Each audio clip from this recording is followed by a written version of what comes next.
our cloud's probably getting pretty full. So, and then again, if you wanted to turn your video on, you've got the little start and stop video. That'll give us a picture of your beautiful faces if you want everybody to see you. If not, and then the chat room box is right here. And keep in mind the chat room will open a little box over on the side here, and that's the best way to communicate with us. So if you have any questions or need anything, make sure that you type it in the chat, and I would recommend highly typing it to everyone so everyone can see your comments. I can't see you. What's that? I can't see you. You can't see me? No. Patrick, did you bring your power code? Oh yeah. I just have a dark screen with my name on it. Okay, and you'll be able to see us again after we mute everybody. We are going. Yeah, you're gonna be able to see us. Oh shoot. We just I just lost power to my computer. Oh no. So we have to boot it back up. At least I'm not the only one that has computer problems. That's right. Ours was mine was self-induced. I forgot to plug it in, and it gives me a warning of like 2 seconds. Mine, after I'm on it a while, there's something that runs in the background, and it just slows it down so bad. And even if I shut it off and turn it back on, it's still there. Uh-oh. And I don't know how to figure out what it is. And I don't have $300-400 to take it to the shop. Yeah, really. Okay, you want to get started on the. So I am gonna see if I can do this from my phone.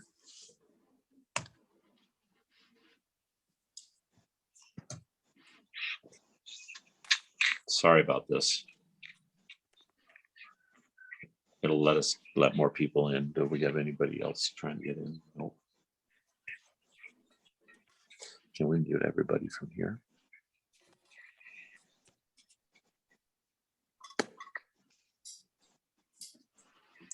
Yeah, who's that? That's just for us. So.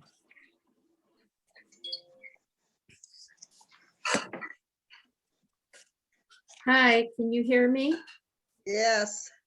I couldn't find the printout. I went to the calendar, but it would be under today's date on the calendar tab.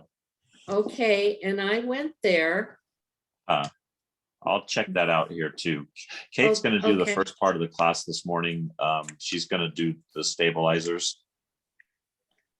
Come on. Oh, okay. Hand me my phone. And so while she does that, I'll go ahead and check and make sure my link is up and everything's good there. I just printed it out from the calendar. Yes, you can print it out directly from the calendar. Okay. I just did that. I did too. So it's there. I wonder why it wasn't letting me do it. So when you go into, I'm sorry, I've got this on my phone. There should be like a little link underneath there. And it says, click here to download the outline. And if you click on that, then it will open it up. And did you save this as a PDF as opposed to that might be why she can't. Yeah. You know what? It's probably because it wasn't saved as a PDF.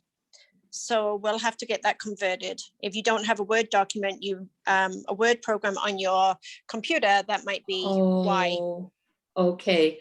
I'm not doing it on my computer. That's probably what it is. Maybe I should go downstairs and log into my computer. And I'm on my iPad. I always forget to do that. Okay, so I got my computer back up. That's good. And so we are going to mute everybody. Again, if you want to communicate, just make sure you do it with the chat room.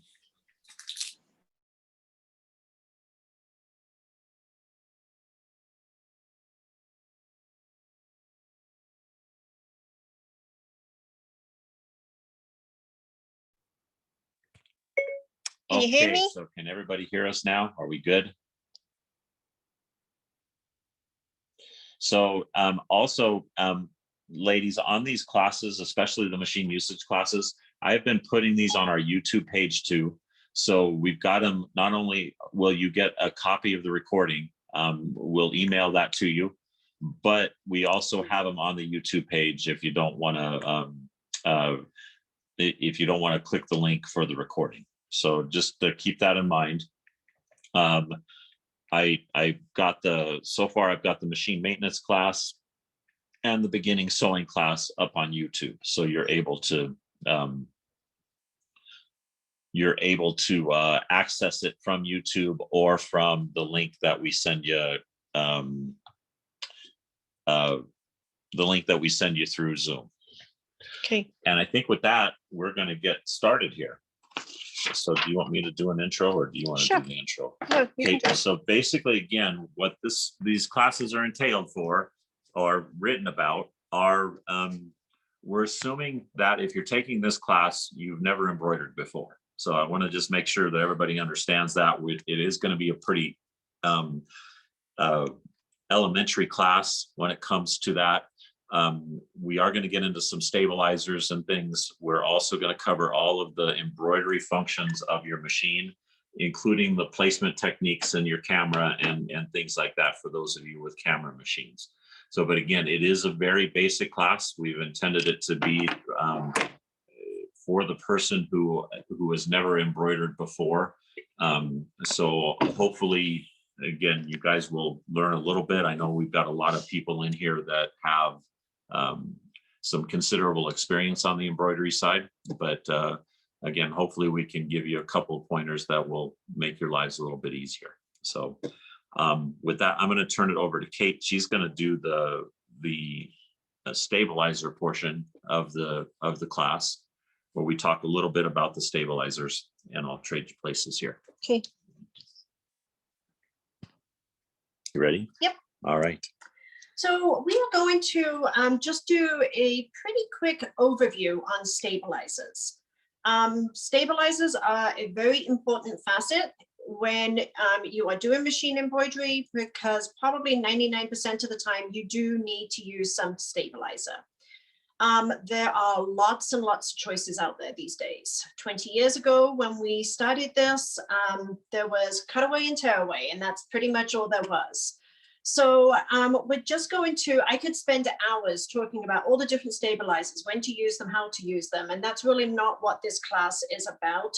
This class is more to teach you the features on the machine for machine embroidery, but I do want to just go over some of the very basics. So as far as stabilizers, there is all different brands of stabilizers. Above and beyond, we carry the Floriani, we carry the Babylock, we carry OESD, and we now carry Kimberbell stabilizers. Kimberbell is kind of new in the stabilizer business, and they are still in their initial release phase of releasing out their stabilizers. So having just told you that 20 years ago, there was two main stabilizers, that is really truly the case in today's world too, in that we do have a tearaway stabilizer and a cutaway stabilizer. Those are the two primary types of stabilizers that are out there. But now there is probably 12 different types of tearaway and 12 different types of cutaway. So we are going to, I'm going to turn my machine off. I mean, my phone off. Somebody needs a link. Okay. I've just asked him to have someone else take care of that. Sorry about that. So when we look at tearaway stabilizers, there is now basically 3 different weights on a stabilizer. So Kimberbell's new stabilizers come in a lightweight, medium weight, and heavyweight tearaway. And that is the same with their cutaway. They've got the light, the medium, and the cutaway. And then also now we have different sizes. So as the hoops have got bigger, our stabilizers have got bigger. It used to be that we had a little roller stabilizer this big.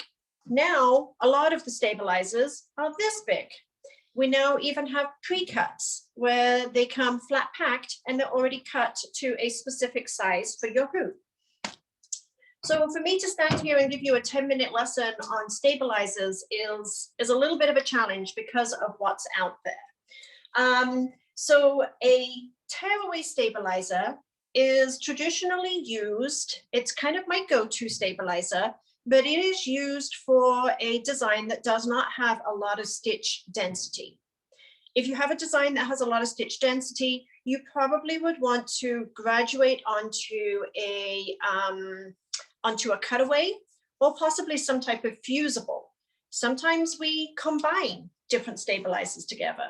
So sometimes we will actually put a fusible onto the back of a fabric, and then we will hoop another stabilizer and float the two together. So there's lots of different combinations. Now I know that a lot of you have been participating in our Floriani 6-week-long program. And I know yesterday's class was all on toppers. So a lot of you may have become very educated on the toppers. So I would definitely recommend that you sign up for those 1-hour classes, because that's going to teach you a lot of the different stabilizers. I'm going to turn the phone over to you so I can answer some questions. Okay. So the two main types of toppings are a water soluble or a press away topping.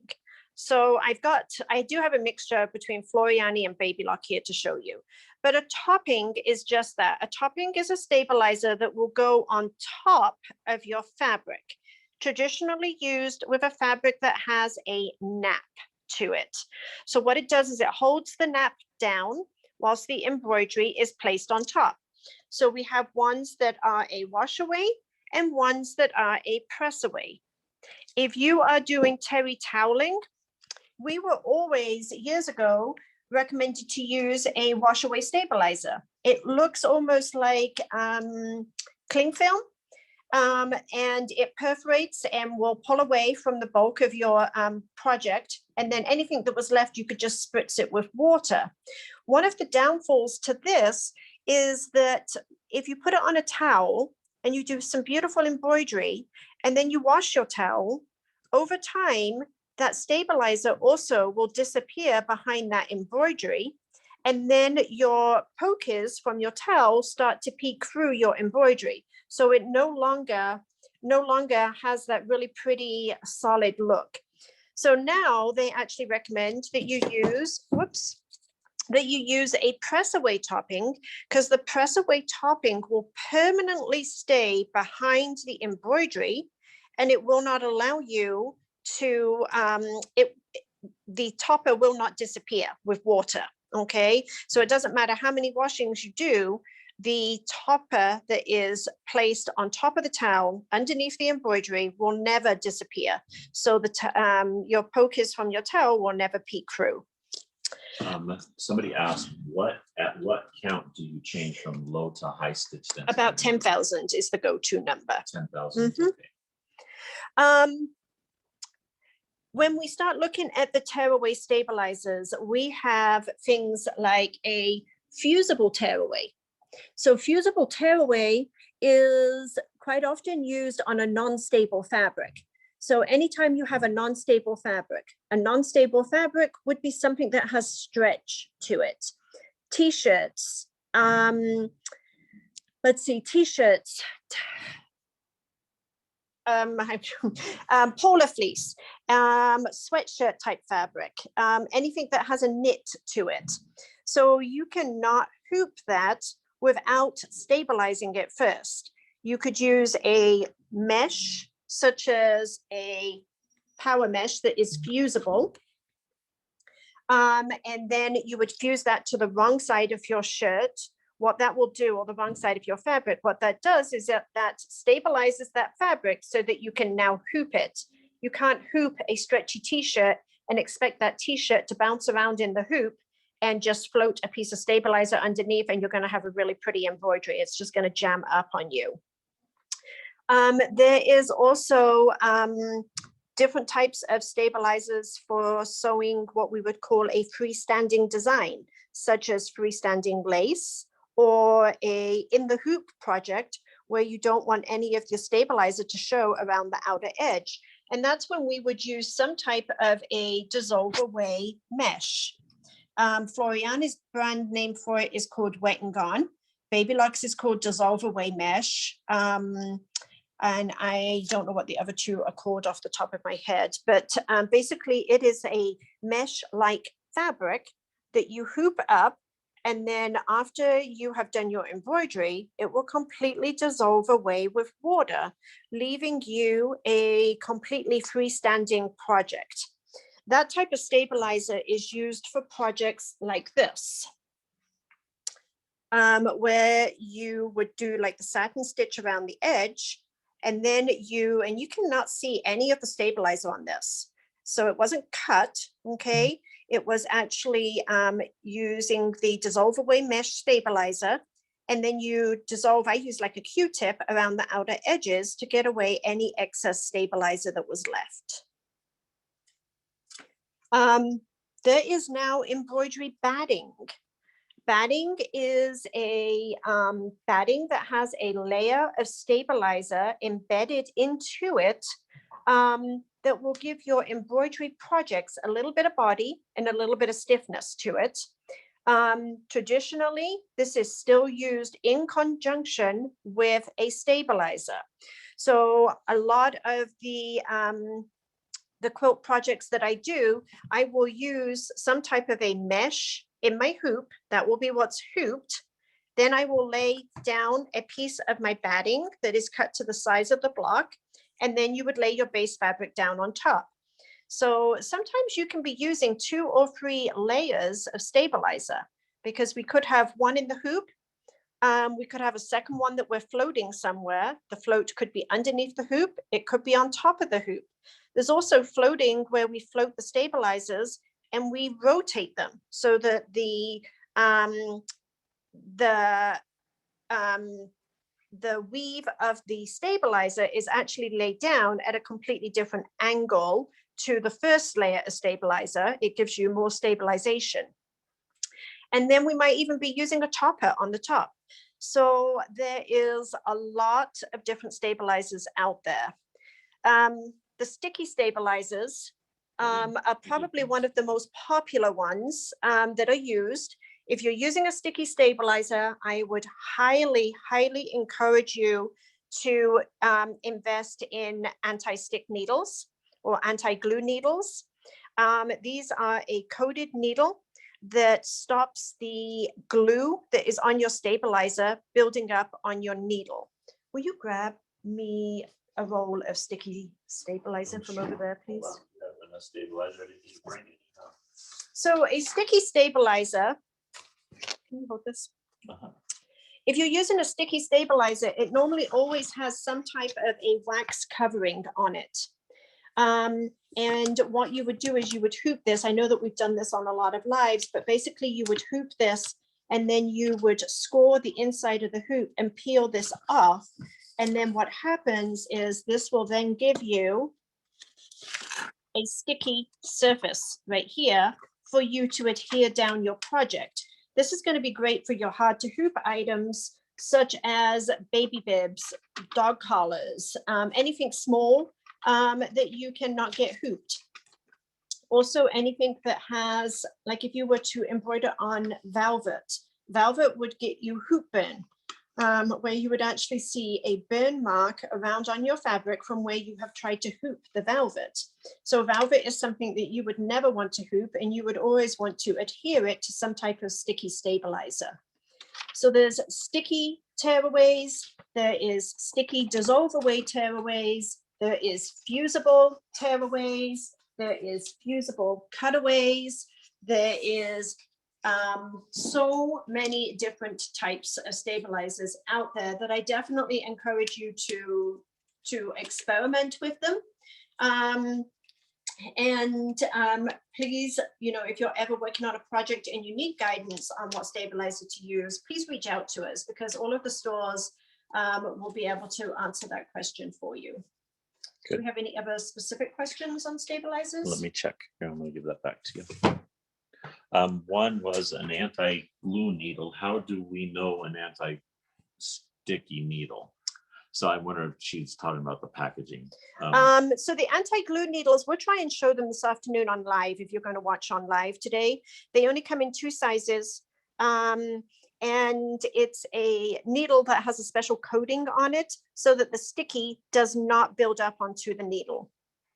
And both Class A and Schmidt's, which are the two branded needles that we carry at the store, we carry both of their anti-glue needles. Okay. Hold on, I've got more questions? No questions, just people who want to get into the class here. I need to send them.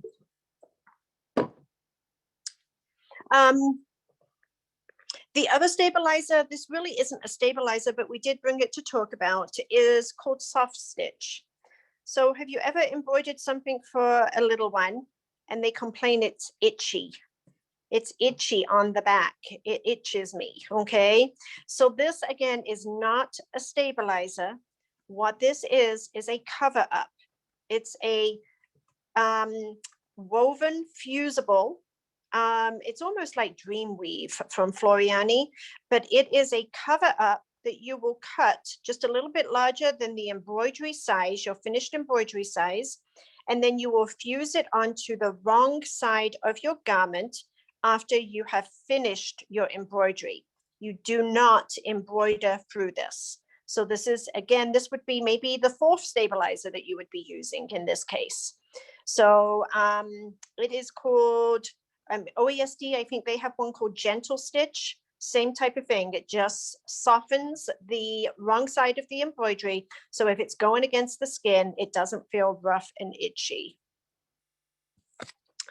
I just talk about how big to cut the stabilizers if you're hooping the fabric, because I was going to cover that, but to do regular embroidery. Exactly. Yes. Just tell them that they have to cut it bigger Okay. than the actual. So I've got a roll of stabilizer up here.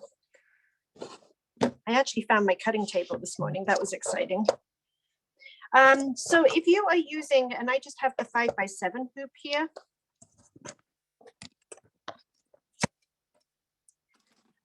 The 12-inch rolls of stabilizer are perfect for the 5x7 hoop, in that I just literally lay this down in place and hoop up. Now you need to have, if you can see, you need to make sure that your stabilizer is completely out of the hoop area. If your stabilizer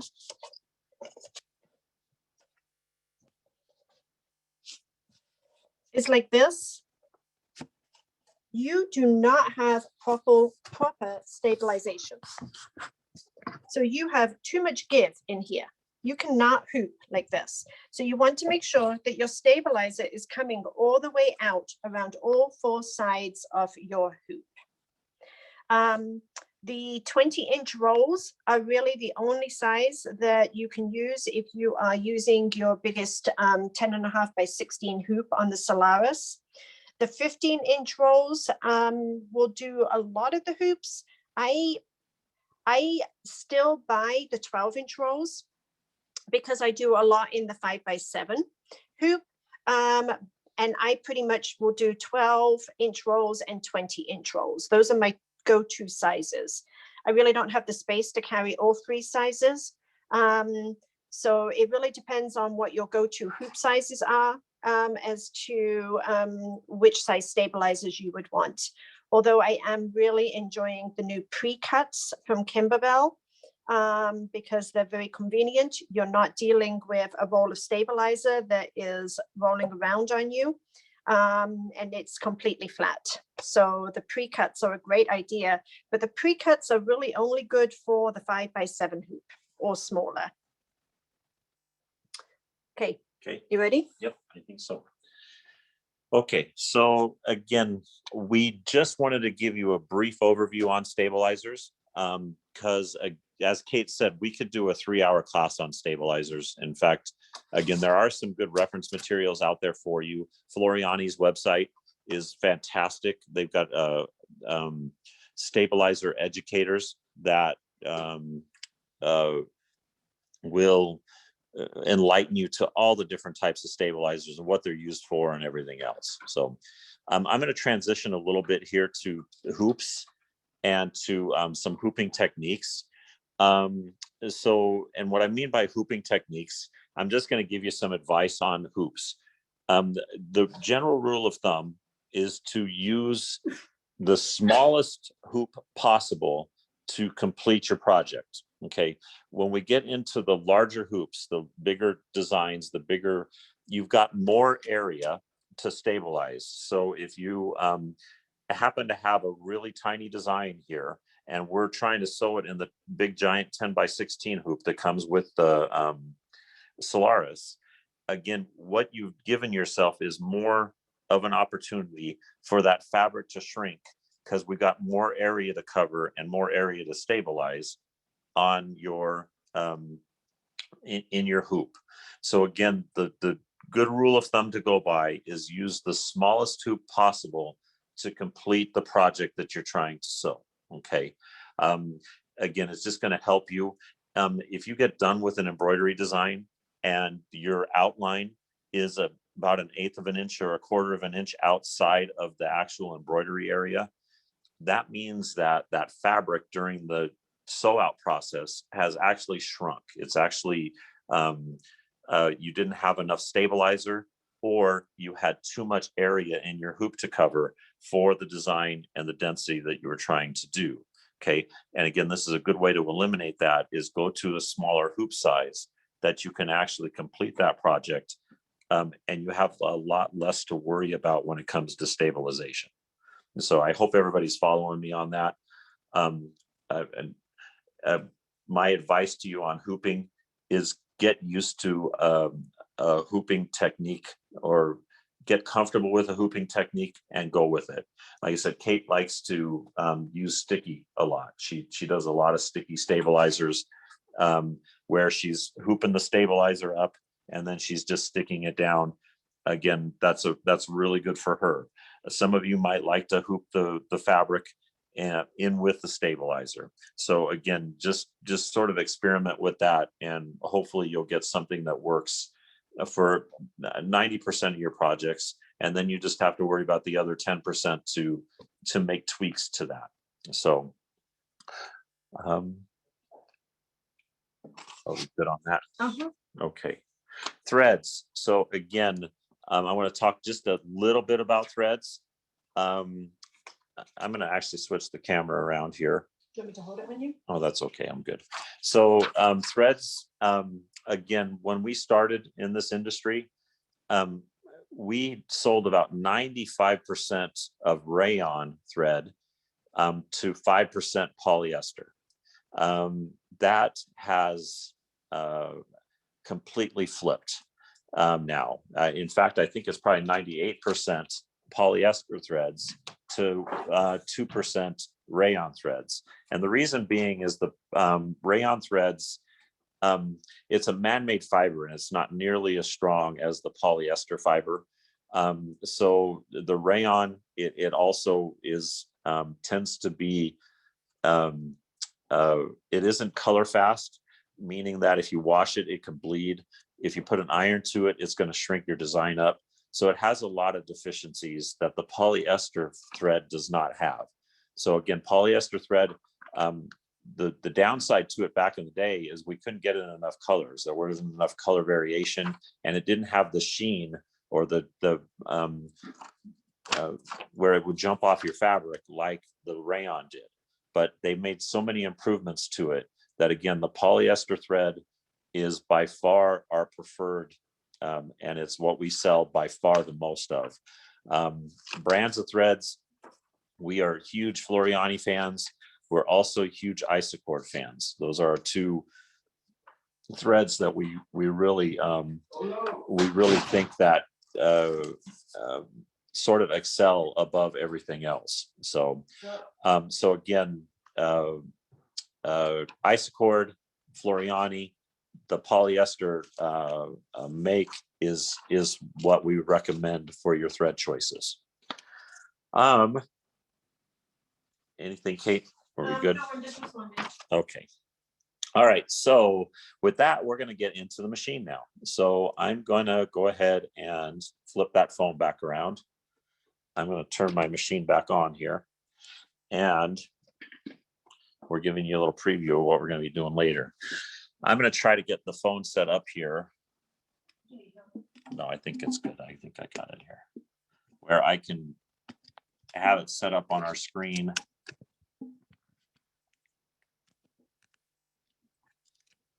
Oh, shoot.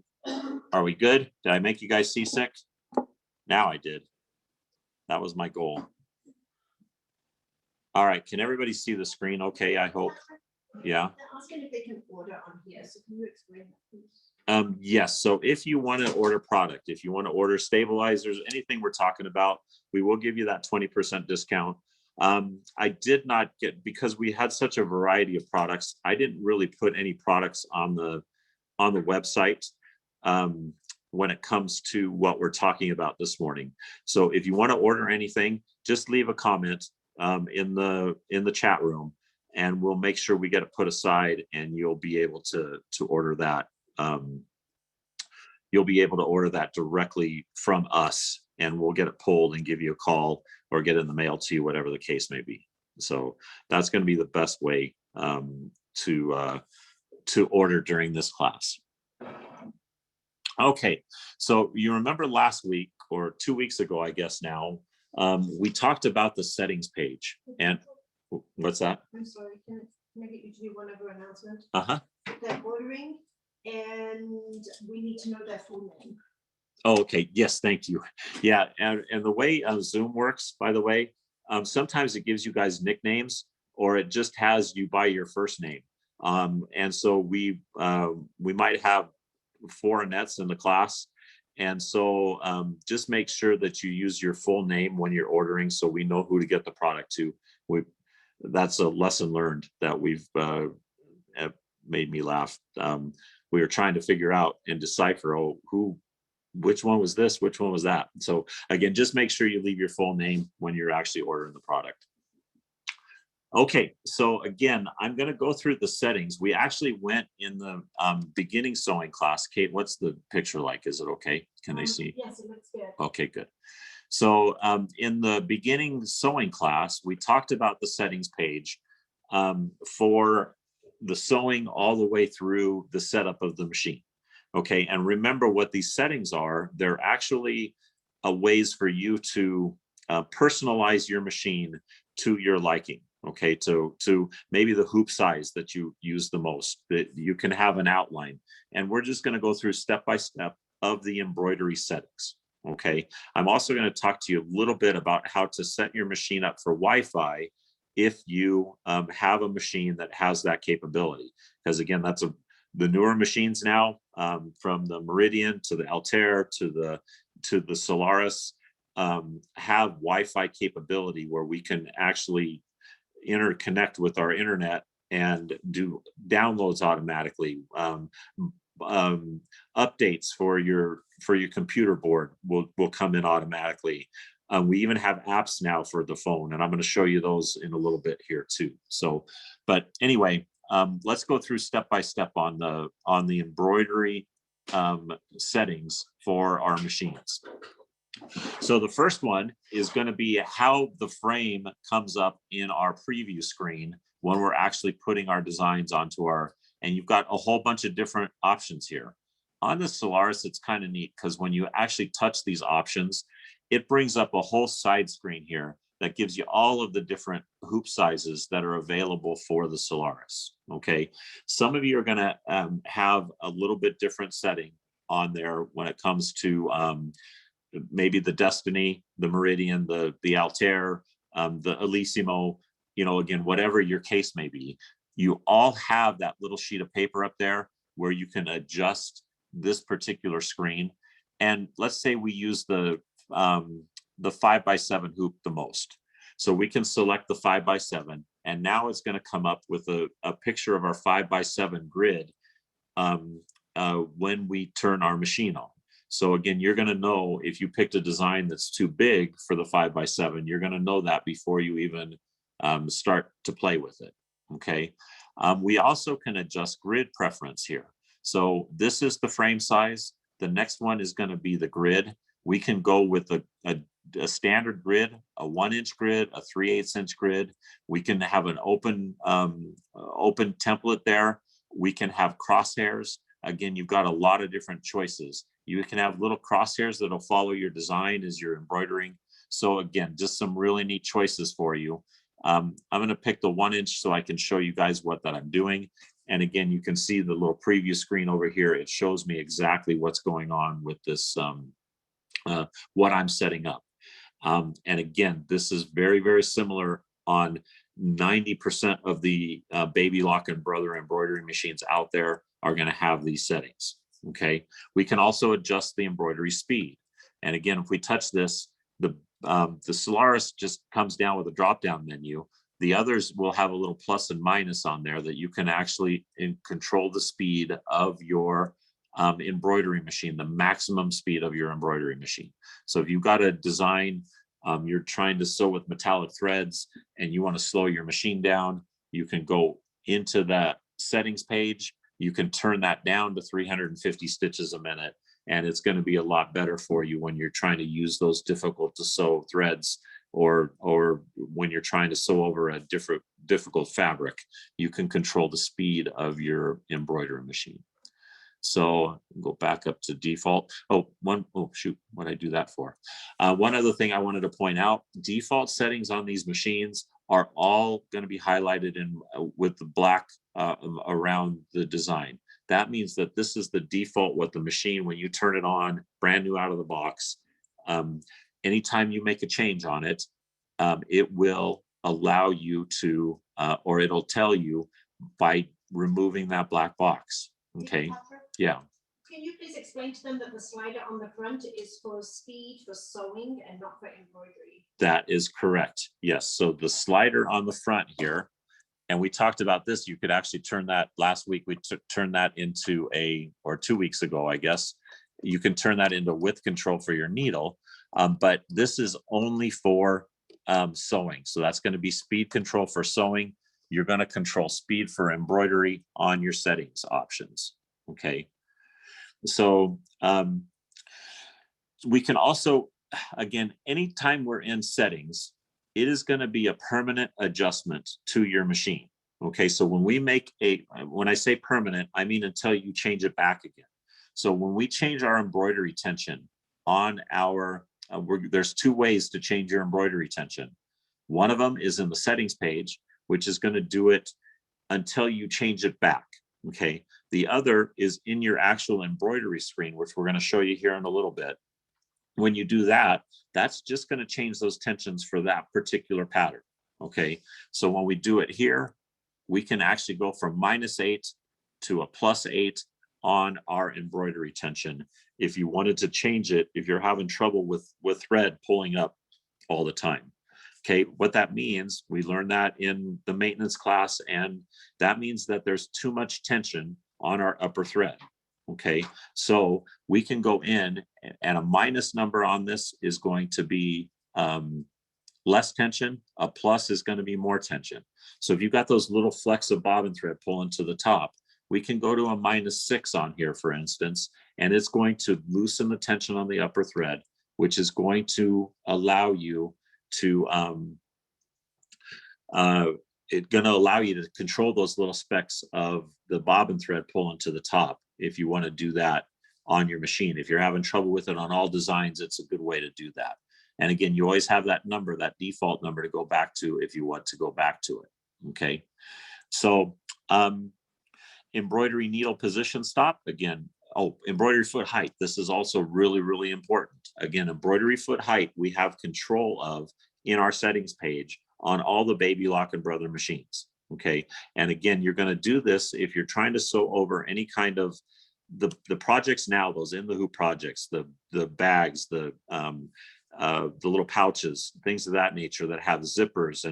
And Kate was mentioning that sometimes we're getting 4 and 5 layers of stabilizer that we're trying to get over the top of. Again, our normal embroidery foot height is going to be, I'm going to go to millimeters here so you guys can see them in millimeters, which is one more page over here. So So now again, you can see it's 1.5 millimeters above our fabric is going to be our normal everyday setting, our default setting for our embroidery foot height. If you're going over a zipper and we want to increase that, we can move it to a 3 millimeters. Now our foot is going to sit 3 millimeters above our fabric when we're doing our embroidery. Okay. Now, again, it's really important that you keep in mind when you make this adjustment, because when you go back to a regular sewing design or regular embroidery design, and if you've got your presser foot height too high above your fabric, all of a sudden you're going to be shredding threads. You're going to be breaking a lot of stitches and not understand why. Okay. So again, if you've made an adjustment to that and you go back to regular embroidery, make sure you go back and change that back to the default setting. Okay. Embroidery position stop is going to be the embroidery will either stop in the up position or in the down position, depending on which is. And then this is kind of neat. The embroidery foot auto down. Certain machines have this. The Destiny has it. The Solaris has it. The Meridian has it, and the Altair. What it'll allow you to do, if we turn that feature on, it will allow us to actually just hit the start stop, whether our presser foot is up or down, and it's going to automatically start sewing for us. So it'll automatically lower the presser foot for us and start. If you don't have that turned on, you will have to go into your buttons up here at the top and lower your presser foot down before it will actually take off and start sewing. So again, it's defaulted to off, which I don't understand why, but they do that. So we actually have to go in and make that alteration on the buttons for you to activate that feature. One other thing I wanted to talk about is we have a default setting. So if you've made a whole bunch of changes to your settings page and you decide that you don't know what you changed, you don't want to change everything, and you want to just go back to default, if you touch the little button with the little triangle or the diamond up here, whatever that is that a diamond, Kate? It's a half diamond. Yeah. But anyway, you're going to touch that button and it's going to ask, okay, what part of the machine do you want us to reset to default settings? Say we want to do the embroidery, we can touch that, and everything that you've done in the embroidery is going to switch back to the default setting. Can you see how that happened to the machine there? So again, if you're confused about what changes you made and you want to make sure that everything is the way you had it when you took it out of the box, it's that little button at the top, and you can do each section of your machine. You've got the sewing section, you've got the machine display section, and then you've got the embroidery section that you can change with the touch of a button. Hey, Patrick? Yeah. We're being asked that if you make an adjustment to something like that, can that possibly throw off other things? For example, if you adjust your embroidery foot height, could that change the tension? It can if, yes, because what happens when you adjust, especially the embroidery foot height, it's going to control a lot. Okay, when you move that foot too far away from your fabric, what happens is you get too much space in between. That it just makes sense, right? Too much space in between the foot and the material.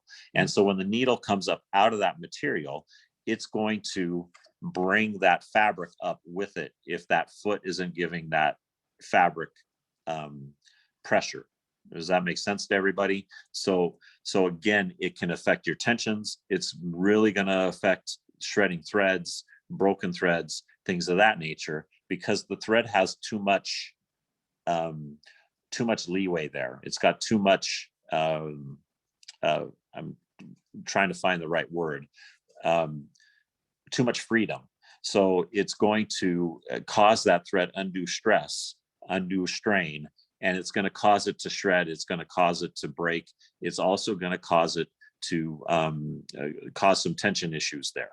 So yes, that embroidery foot height, it has a wonderful purpose in that it allows you to do things, some of the newer projects that we're trying to do,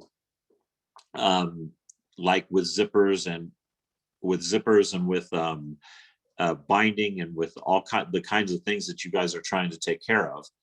it allows us to set our machine up for that. But then again, we have to remember to set it back to normal when we want to go back to normal stitching. Okay. Every time I answer a question, I answer it the long way. So I hope that's okay with you guys. But anyway, let's move on. You could have just said yes or no. That wouldn't have been as fun though. So let's move on. We've got our unit of measurement up here. Again, you see me switch between this all the time. We've either got inches or millimeters. When I'm dealing with stitch length, I go like millimeters. When I'm dealing with hoop sizes and things like that, I like inches. So I honestly switch those back and forth all the time. This next one is kind of interesting. They've actually done a really good thing for us on the Solaris. Oh, you okay? Yeah. Okay, where we've got the thread color. We can either do name of color or the color number when it's pulling up on our design. So again, you can actually do either or there. So you can also pick the thread brand that we want to do. And they've expanded that tremendously for the Solaris. We even got Floriani in there, which we've been begging for years and years and years. You've got Isocord, which again is another one of our favorites. So you can pick your favorite thread brand, and we can actually, you can either do the name of the color or the thread brand, and it'll give you the name of that color in that specific thread brand that you want to use. Okay.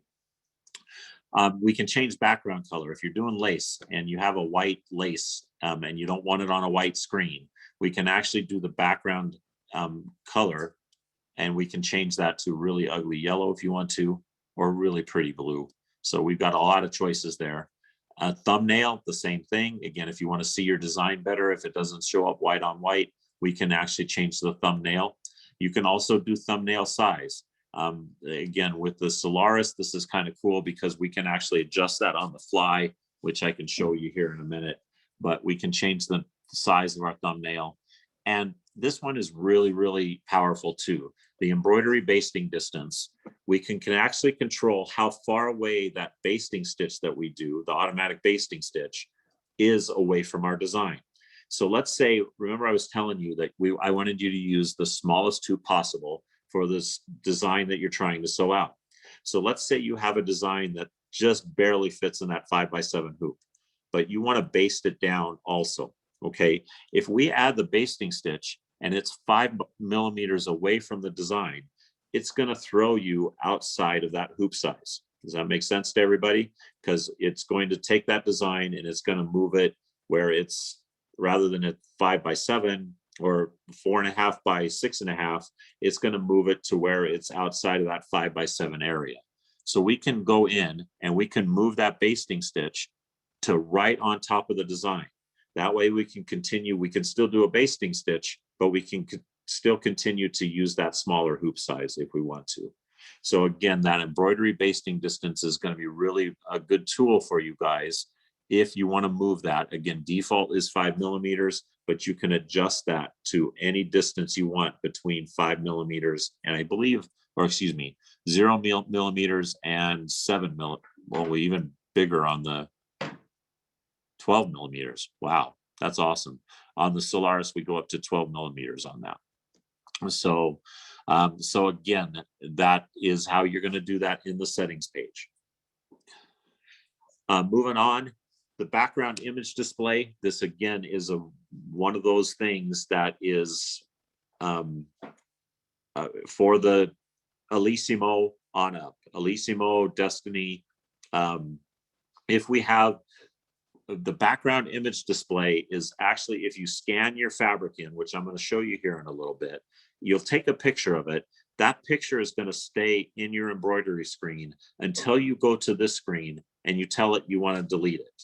Okay, so some of you will scan in your fabric with your camera and then say, well, I finished the design. I want this picture to go away and I can't figure out how.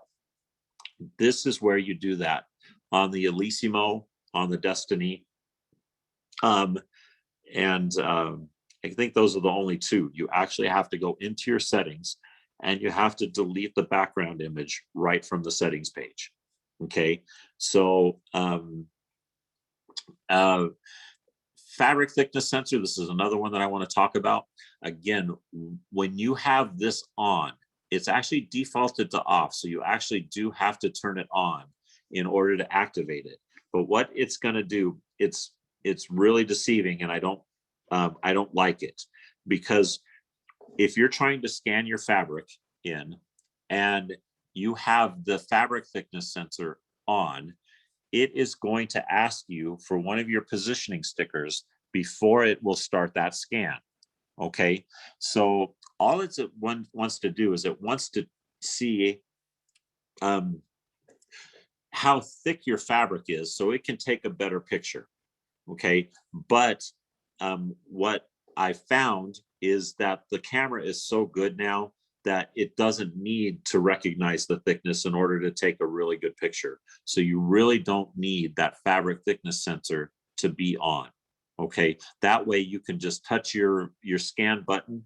And again, we are going to be covering this here in just a little bit, and it'll automatically take the picture without asking for the that little snowman positioning sticker. Okay, so if you guys are trying to do that and you get that message that says please put a positioning sticker down, that means that you have the fabric thickness sensor turned to on, and all you have to do is go in and turn it off. So we also have the embroidery foot with LED pointer adjustment. We can actually adjust where that pointer is coming into our fabric. So if you think that's off a little bit and that it isn't exactly where the needle is penetrating, we can actually put our pointer foot on there. We hit the start button and it's going to realign that that laser with our embroidery needle. Okay, so almost through this now. The rest is the wireless stuff. Again, if you have a wireless machine, this is a very, very powerful tool, and you guys are going to love it because it's going to allow you to do automatic updates. It's going to allow you to use your app on your phone, and we can do that simply by going into the setup wizard. It's going to search for all of the different settings in your house or that your house has access to. You can see Kate's husband's a Red Wings fan, so hers is Red Wings here. And all you're going to do is touch that. It's then going to ask you to put in your password. You want to make sure that your machine and whatever device you're using, whether it's your tablet or your cell phone or whatever, are on the same wireless network. Okay, as long as they're on the same wireless network, your machine will automatically connect to your cell phone. It'll also automatically connect to your internet. And then we can do a wonderful thing here where we can turn our auto download on. And every time you turn your machine on, it's going to go out there and it's going to look for the latest version on the internet. And it's going to tell you when that latest version is now available for download. Okay, so we can actually, and then it's going to actually download that automatically. You can see 3.06 is our latest version. The machine is telling me that I have downloaded that latest version already to my machine. Okay, now just because it's downloaded to your machine does not mean that it's installed on your machine. Okay, and I want to make a differentiation on that. If we go to this page 7 here, you can see Kate, we haven't done a good job because she's still on version 3.04, but her machine knows that 3.06 is the most current version. So it's gone out there, it's found 3.06, it's downloaded it, and now it's ready to load. We still have to go through the same load process though that we would on a normal machine, which is going to be turning our machine off.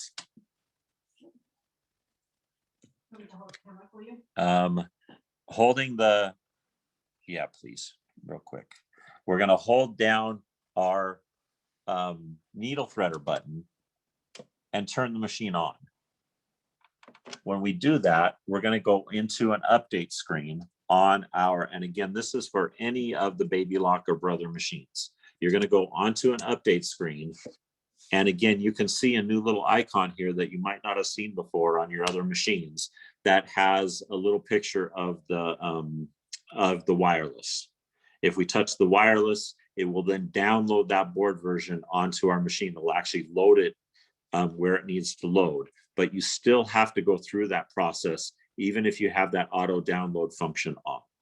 Okay, so I just want to make everybody clear on that. And this is a perfect example. The machine says the 3.06 is ready to go, but we don't have it installed yet. I'm not going to do that. I'll do that after class here because it takes too long. But I just wanted to show everybody how to do that. Okay. Do we have any questions on that? Nope, I think you're good. Okay. All right, so let's move on. We handled our settings page now. So we're going to move on to the wonderful, wonderful settings that or the editing functions within all of our Babylock and Brother machines. These are really, really cool. And most machines, that's the wonderful thing that I love about what Babylock has done throughout the years, is they've kept their machines very consistent when it comes to, I think they're the most easy to use machine on the market by far. And I've sold pretty much all the machines. Can you explain if they don't have the wireless, how they can get the latest version? Oh yeah, yeah. Now, if you don't have wireless, if you don't have that technology or that capability, you're just going to go out to Babylock's webpage. It's babylock.com. You're going to go to machines, and it'll say there's a support tab on the machine. So it'll say support, and it'll tell you the latest version of that machine. And it'll allow you to download it directly to your computer, where you can put it onto a USB stick. And then you're going to do the exact same thing I just did. You're going to hold down your needle threader. You're going to turn your machine on, and you're going to have that USB stick plugged into the side of your machine. And you're just going to touch the port that you have that upgrade on. Now, when you put the upgrade onto a USB stick, I want it to be on a USB stick that doesn't have anything else on it. Okay, so just it'll be a brand new one or one that you've reformatted, but you can download it onto a USB stick. You can then plug it into the port that you want to use over on the side of your machine, touch your needle threader, touch the load button, and you're ready, rocking and rolling and ready to go. Okay, so that's how to upgrade any machine. And that's from, again, every machine has updates. So every computerized machine, even the Allure and the Allure Plus, our entry line ones with the USB stick, they'll have updates that make it better to improve features or whatever the case may be. So just keep that in mind. Keep checking Babylock's webpage. We try to do a semi-okay job on keeping you informed, but sometimes we drop the ball. There's just so many machines out there now. So just make sure that you're out there and paying attention to what board version you have. And again, you can find that in your settings page. It's always on page like 6 to 7, somewhere in there, but you're going to see your board version listed, plain English, there on your screen. And that does not remove anything from like your machine memory. It does not. No, it just puts on the board upgrade. It'll put the brand new board version on there. Most of the updates, not most of them, all of the updates are free.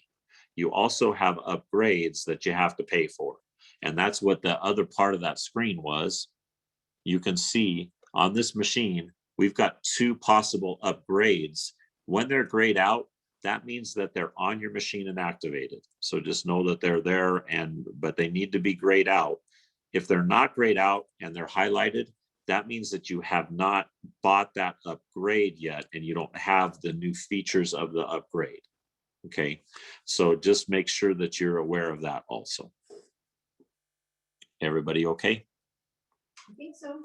All right, so we're going to move on. Now you can see I made some changes in my screen, in my settings page, that come up right away. You can see I actually turned my embroidery page to a light blue rather than to white, and you can see that comes up right away on our screen.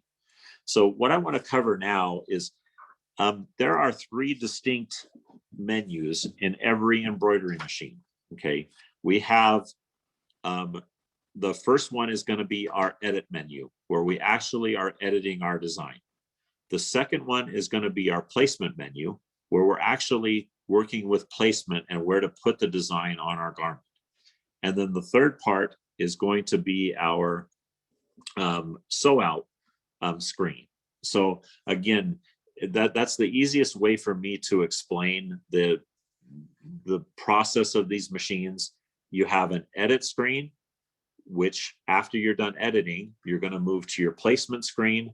After you're done placing the design and you get it all set, you're of course going to go onto the sewing screen, where we've got, and each one of those menus or each one of those stages has different settings or different functions with it. Okay, so we're going to go through all of those now.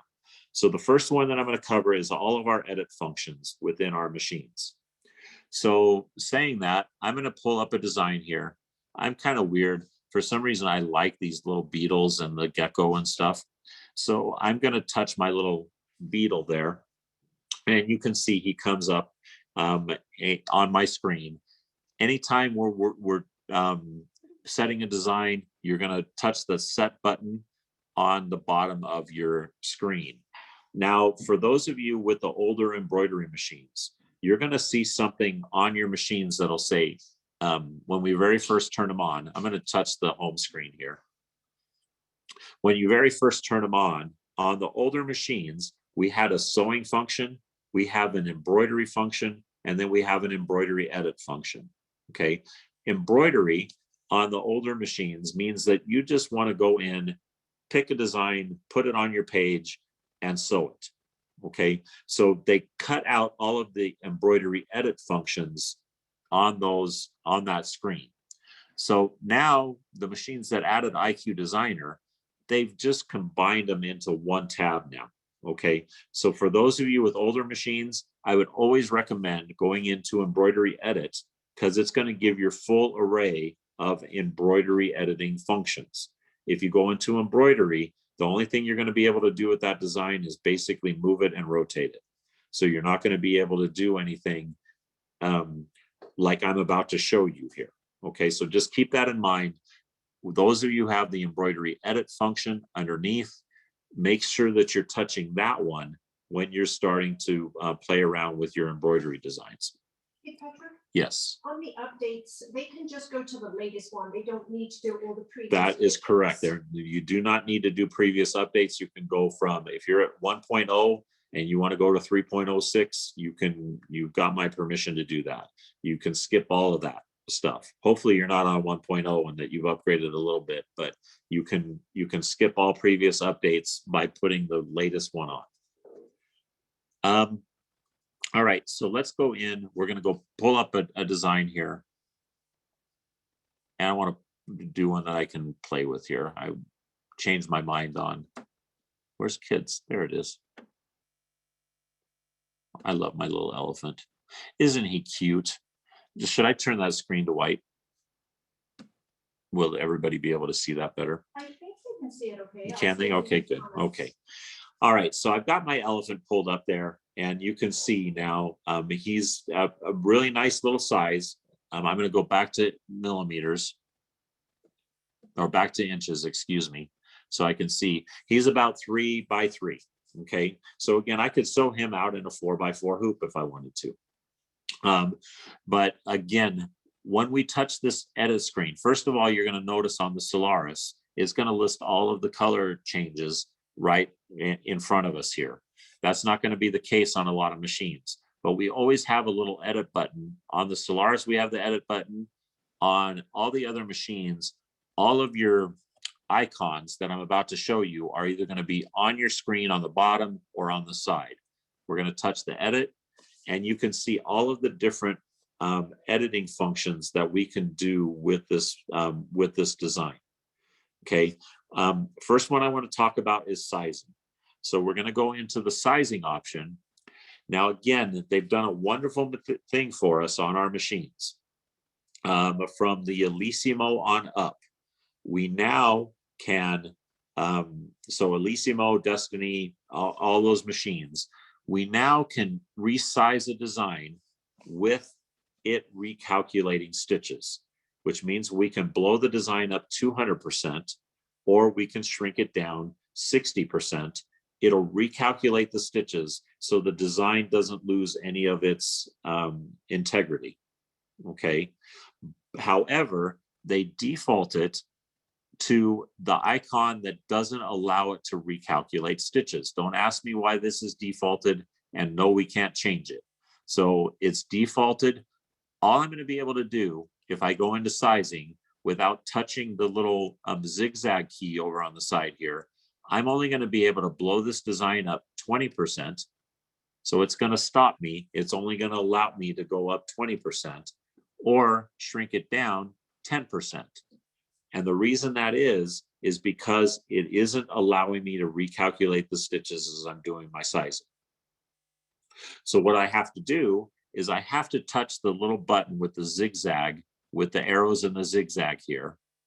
And what that's telling the machine is that I want to actually recalculate stitches as I'm resizing this design. So I touch OK there.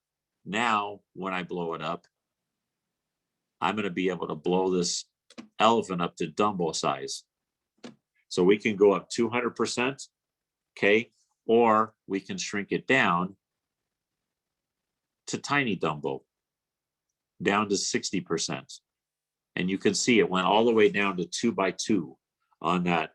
And what it's done is it's taken stitches out of there so it maintains its integrity, but it will still stitch out really, really nice.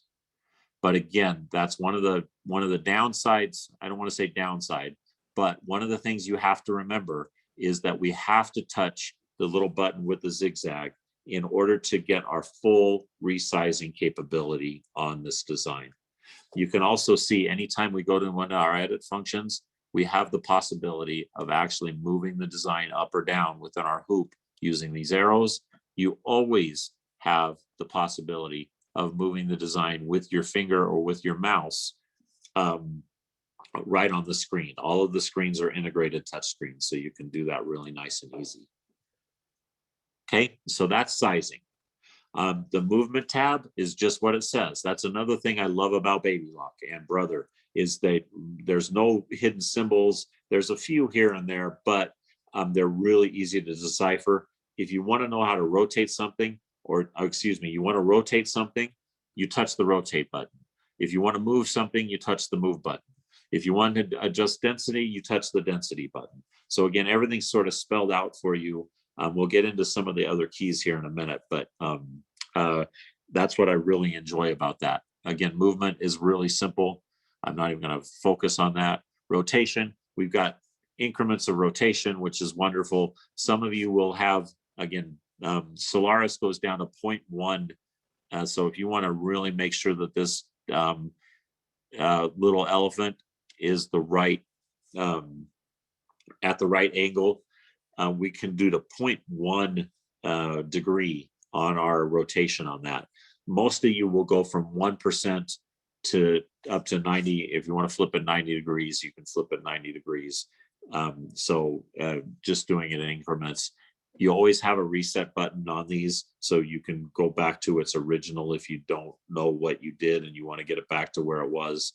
All you have to do is touch reset. That's the same on size, by the way. So you'll notice that the size has a reset option on it also. Next ones are going to be our rotation, or excuse me, not our rotation, but our mirror image. So again, we're going to be able to flip him forward and backward. If we wanted 2 flying elephants, we can actually flip him with our mirror image tab. The next button over here is our copy and paste. So it actually copied another one, and we could flip that back over. So now those 2 elephants are facing each other. So again, you can utilize, this is mirror image. This one is copy and paste. So you can bring as many of those designs up as you want. So as we're playing with these designs, we can actually switch back and forth, again, simply by touching on the part of the design that we want to actually play with. So I'm not going to get too much into grouping today because we got so much to cover that I want to make sure that I get through everything. But we have a way of grouping and ungrouping these designs also with the little triangle tab down here. We can then touch our group function. And now when we move these designs, we're going to move them as a whole. So they're going to move together rather than one at a time. So just keep in mind, that's what the grouping icon is down at the bottom. We can group these together, move them, and then we can always ungroup them by touching our screen anywhere outside of the buttons, and we ungroup them. Okay. And again, that function is with all machines, or excuse me, with just the newer machines. It's going to be the Destiny on up. It has that group and ungroup tab, which made it really, really nice when you're trying to maneuver your designs. Density, you can see we can actually adjust density. This key will be grayed out if you import a design from an outside digitizer. Okay, so if you had a Kimberbell design you had on a USB stick, most of the time they're not going to allow density variations on that. When you are playing with designs within the machine, you can actually touch that, and we can adjust the density up to 120% up and 10% down. So if we want to lose 20% down. Kate, did they change that? It used to be 10. Yeah, it did used to be 10. So we can actually adjust it 20% up or 20% down. That's an awesome feature. So, and again, it will relinquish some of that density in the design, or it will actually increase the density if you want to. And again, you can see we actually have our movement screen on each of these little icons. I'm going to save this one for later. And I'm going to get rid of one of my elephants here for this next one. So I'm going to move that elephant back to the front. So we're going to talk about our continuous border function here in just a second. But right now, I want to actually talk about the applique. So this is automatic applique. And Kate, I'm going to have you explain this a little bit because you do it way better than me. Okay. Can they hear me, or you might have to come over here.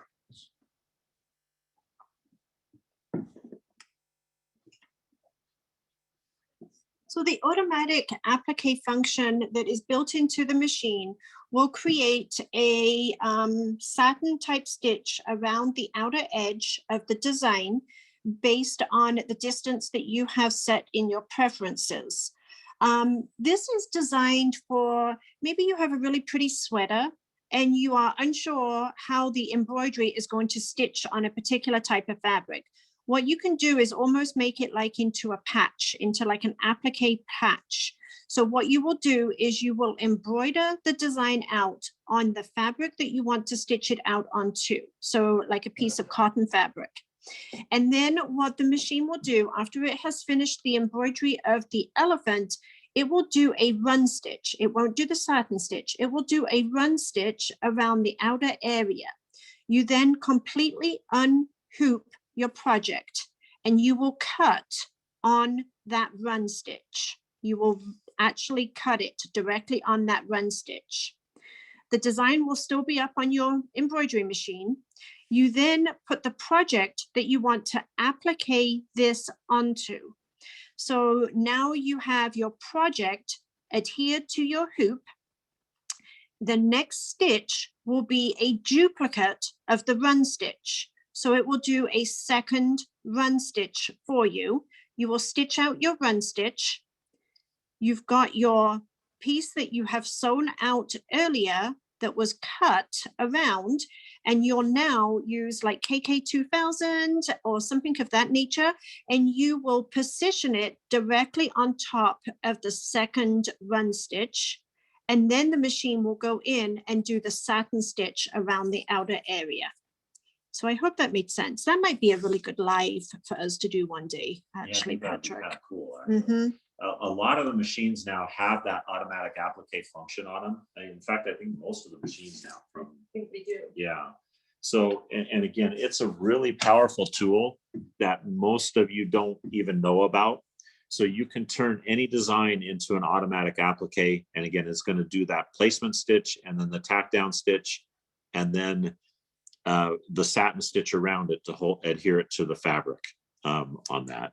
And yeah, that was an excellent explanation, by the way. So that is going to be our automatic applique function. It's a little picture of that crown on the machine. And I'm going to delete that. Oh, shoot. I lost my elephant. I thought I was just going to lose the applique. Let me bring him back. I like him. Or her. I think she's got a little ribbon, so it's got to be a her, huh? Okay, so next one we're going to talk about is the color switching. And again, there's a really powerful tool within color switching also that's called the color visualizer. And again, this is from the Elysimo on up. You've got this on a lot of different machines. The color visualizer is one of my favorite tools. First of all, let's talk about changing individual colors. So let's say we didn't, right now, you can see we got a little preview window up here where we have what they call the chrome color for the isochord. Because remember in my settings, I said it was going to be an isochord color, and it comes up with the isochord names for the colors that it wants in for that design. But let's say, and you can see it shows you in the preview window exactly what parts of this design are going to sew out. So let's say I didn't like the color of his ear and the inside of his ear. So I'm going to go to the wild pink. I just touch the individual color. You can also do it by simply touching the arrows here. We can then go to, let's say we wanted to change it to a blue ear. And you can see now, did they see that, Kate, how it changed it to blue? Yeah, It changed it to blue instead of the pink. Okay, so again, just by changing the different colors, you can then get a good visual. If you're a very visual person and you want to know what the design is going to look like with those specific colors, you can do that very easily simply by touching the little color icon here. Now, another thing I want to talk to you about is the color visualizer. Color visualizer, again, if you're visual like me and you want to know what the design is going to look like before you sew it out, this color visualizer is awesome because we can actually do random coloring on this. We can also do something called gradient though. And you can see the number of colors right now in the design is 7. But we could change that. Say we didn't like all the detail and we wanted to do more mute colors. We could change this to a 4-color design.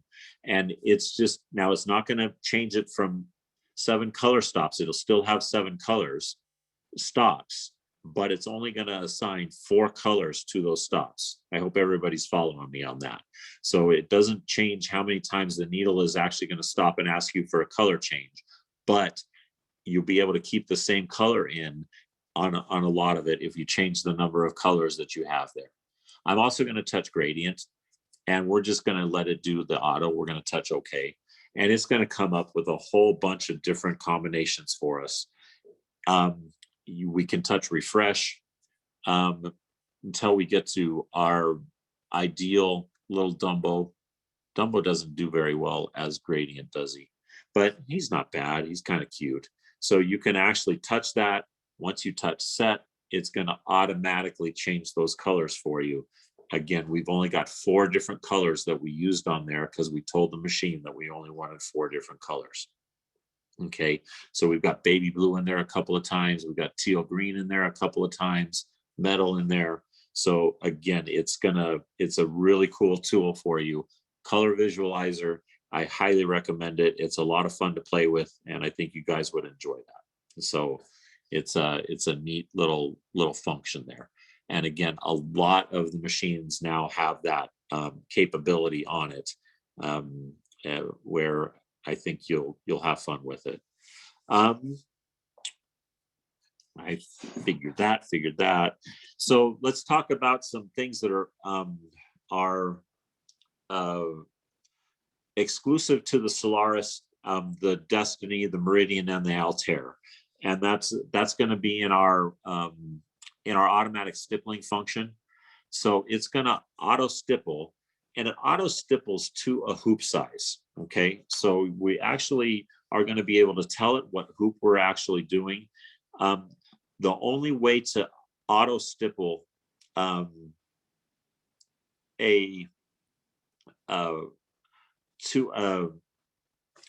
just completely lost my train of thought. Because this one in the embroidery screen only does it to our individual hoop sizes. Hold on, I'm going to get to a hoop size that it'll work with here. So here's our 5x7. So we can't make a custom area. That's what I was looking to say. So this one will only do it to an individual hoop size. So if we wanted to do a 4x6 area, we don't have a 4x6 hoop. So you're going to have to do that into your IQ Designer. And when we do the IQ Designer basics, we'll teach you how to do that. So this is going to be more for very quick, easy stippling, or we can also do echo quilting. So we can do stippling, we can do echo quilting on the Destiny, the Meridian, and the Altair. But on the Solaris, we actually have all of our decorative fills. And we talked about this a little bit in our Babylock club.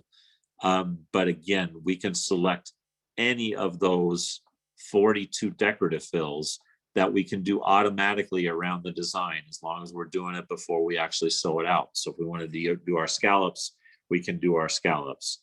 You then can control the distance away from him simply by touching this button and holding it down. So it actually moved that design outside of his little area there to sort of separate him. We can also change the size options from 200% to 50%. And again, it's going to show you right on the screen what it's going to look like before we actually sew it out. So again, that automatic stippling function is just a really, really cool key. We touch OK, and it automatically sets that stitch around our little Dumbo guy there. Let's touch delete on this. You did it again. So that's okay, because I want to talk about the And can you explain that they can do that with any design, not just built in? Yes, exactly. That's a very good point. So we can actually do that with any design that you want to do it with. Oh, I want to do something as multicolors. He's too small.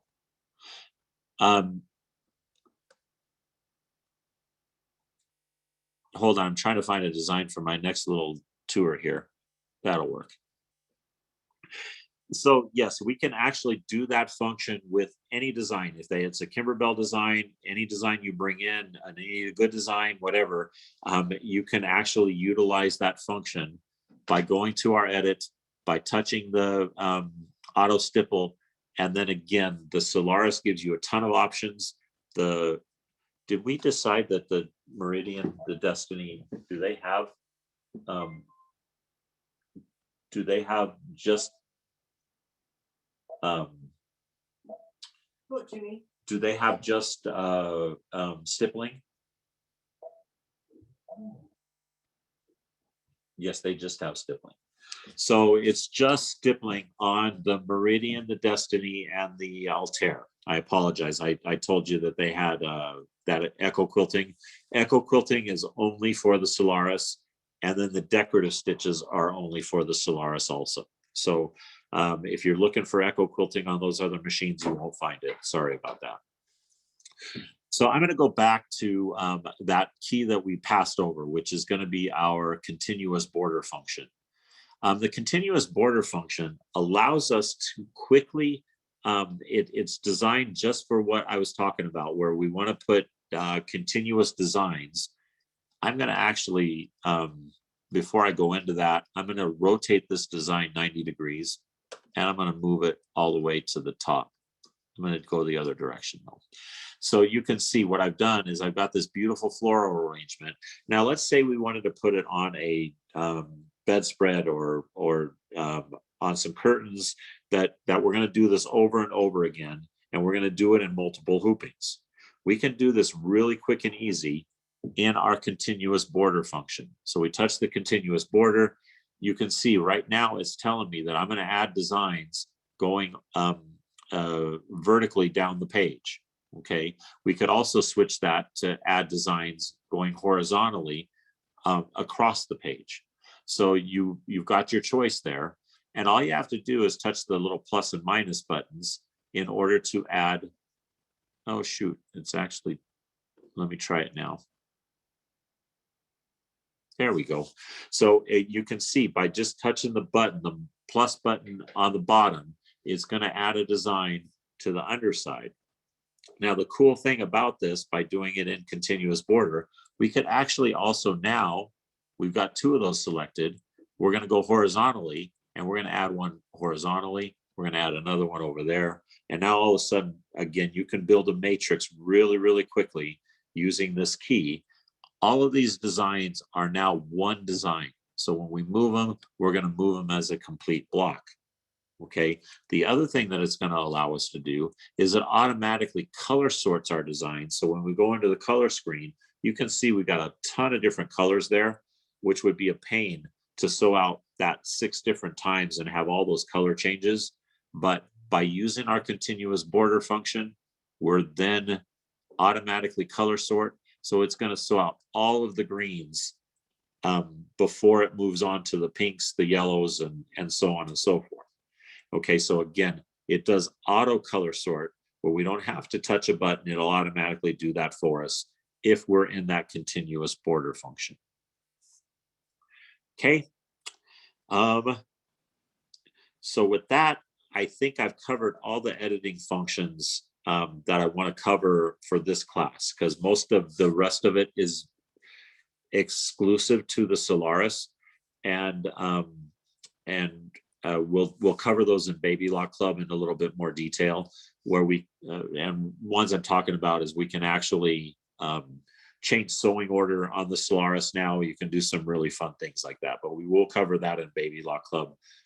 For most people watching this, that doesn't apply to them, so we're going to go ahead and move on. Does anybody have any questions about the editing functions? Again, this is the first sort of section of embroidery where we're actually playing with a design, and we're going to then move on to the next part, which would be placement of the design. So any questions on that? If you edit a design, can you save it onto a USB stick? Yes, and I will talk about memory here in just a second. So yes, we'll do a complete memory recap with you here before we leave. Okay. So next thing I want to talk about again is lettering. So and fonts. So we've got a ton of built-in fonts on all the Babylock and Brother machines, which is really, really fun. And it's really super easy. And you've got a whole different editing menu now within the actual fonts. I'm going to go back first real quick. I'm going to pull up my elephant.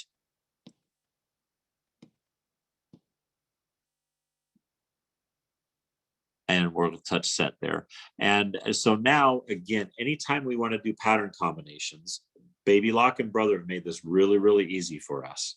And I'm going to focus now on the font editing, but we can actually do pattern combinations with anything, whether it's fonts, whether it's another design, whatever we want to do, just by touching this little add button down at the bottom of our screen. We now have our design, you can see comes up, he's saved in there.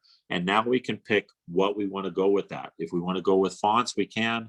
If we wanted to go with another design, we can. We could pull up a tiger to eat the elephant. That would be really mean. So we can actually go into our fonts also and pick up the font style that we want. And again, the thing I love about it is it actually has a little typewriter screen that comes up. It also has a preview screen on the side. When we actually type in, you've got upper and lower case, you've got symbols. It's really super easy to follow. And I think all of you have probably, I hope all of you have played with this. We even have multi-line text on most of the machines now. This is from the Aventura on up. We actually can do multiple lines of text here. And you can see when I touch the little carriage return button, it has a little carriage return here. It goes to the next line, and we can say whatever we want to say about our little elephant guy here. Now, the cool thing about fonts is we now have a whole new set of editing functions within our fonts. We have a sizing, which we can automatically switch. We've got the array function.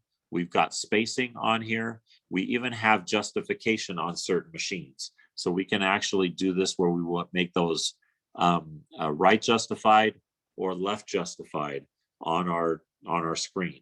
So again, certain machines are going to have different editing functions. So just make sure you pay attention to yours. But once we touch set, we now have that, and we can pull it up. And again, we actually, with the true type font, or excuse me, with the carriage return, we've actually turned our two words into one design. Okay, so we actually have to use our in order to split these words apart, we actually have to use our grouping and ungrouping tab, which is this little square and circle here, where we can, right now you can see there's two lines around each of these designs. So elephants and rock, they're combined as one design. When I move it, it's going to combine as one. What it does is it eliminates certain editing functions on those particular words. Okay, so in order to get to the editing functions, and what I mean by that, the array, the sizing, because it's all combined as one design, we're not allowed to do any of that until we separate these words out. And you're going to do that by touching the little grouping tab here. And you can see now it separates them into two distinct lines, and then touch anywhere outside of that. And now we have only, I don't know if you guys can see that or not, but on the elephants, we have little red boxes around each of the letters. When that happens, that means we've got a whole new array of editing functions for that specific word, where we can now go in and we can array it. We can actually arc that elephant. We can actually move the elephants to where we want to move them to. I'm going to actually go back up here a little bit. So again, you've got that way to play around with each of the individual words separately. We can also go in, and the thing I love about the sizing on letters is we don't need to remember to touch a button. We've got unlimited sizing on these letters, so we can actually shrink these letters down if we want to make them smaller. And again, it's not going to limit us to 20% up or 10% down. We don't have to remember to hit anything. It'll actually automatically do that for us on our lettering. Okay, so again, each of you have different lettering components to your machines that will allow you to do different things. And now we can go in and we touch set. And now all we have to do is with the rock, and now we're going to be able to play around with him. So we can go back to the editing, we can go to text, and now we can array him the other direction if we wanted to, and move him down to wherever we want him to be. So again, the lettering itself is really simple. It's really easy. And you just have to remember the keys to hit in order to separate those designs. If you happen to hit the carriage return, it combines it as one design. You have to know how to undo it in order to do the editing functions that you want, so they come up on your screen. And that's with anything from the Aventura on up to the Solaris. You have to separate those out before you can actually do the individual. We also have a spacing tab. Again, we can actually space those letters out further. Or I went the wrong direction there, but we can space them out further or get them closer together just by touching the spacing tab on those. Again, they all have a button that will be a reset button. This one happens to be at the bottom, and it'll go back to what it was originally like if you don't like what you did and you don't know where to go there. Okay. So that is going to be a little bit about letter editing and again, how the letter editing function works. The other thing that I wanted to touch on really quick here is when we have components of a design pulled up here, again, we have a couple of different ways that we can pull up individual components of the design. And what I mean by that, again, right now, we have our elephants that have the little red boxes around them, which means that's what we're playing with. If we wanted to play around with our elephant, all we have to do is touch the elephant on the screen. Now we got a box there. Okay, can you give me power? So now we've got a little red box around him, and now we can make our editing adjustments around him. If we wanted to do the rock, we just touch that. Got it? Yes. However, sometimes we have designs. Hold on, hold please. I'm running out of batteries, so I need to get plugged in here. All right, so a lot of times we have designs. A lot of times we have designs that are right on top of each other. So let's say our elephants was right on, or our word was right on top of our elephant, and we couldn't get to the inside part of the elephant. Does that make sense? I hope it does. We can actually use the select buttons at the bottom to scroll through the different parts of our design. So keep in mind, if you can't reach that design without touching another part of the design and doesn't know what you're looking for, you can use the select option to go to the different parts of the design. So you know, then you can move him out of the way, or you could use your tabs, the move tab, and physically move it. If you want to separate those out, you can either touch it or you can use your select option to focus on it, and then you're moving it up out of the way. Okay. So that is going to be just another thing I wanted to touch on there. All right, so now we've got our design. We've got it pulled up, and we've got it situated exactly like we want to sew it. So now we're going to move on to placement. Okay, so we've gone all the way through editing. We've gone through font editing. We've gone through how to size, all that fun stuff. We finally got the design the way we want it, and now it's time to work on sewing that out. All right, so all you're going to do is you're going to touch your embroidery button at the bottom of your screen. We now go from an editing screen into a placement screen. Okay, so we have a completely different set of functions on here. If we touch the layout button on the top here, maybe let's touch it again. Again, you can see now we've got a whole new set of icons here for our placement techniques. All right, so I want to actually focus on, we're going to start at the beginning on this with all machines, and then we're going to focus on the machines that have the camera function, and then we're going to focus on the Solaris, which has all of the best of all worlds.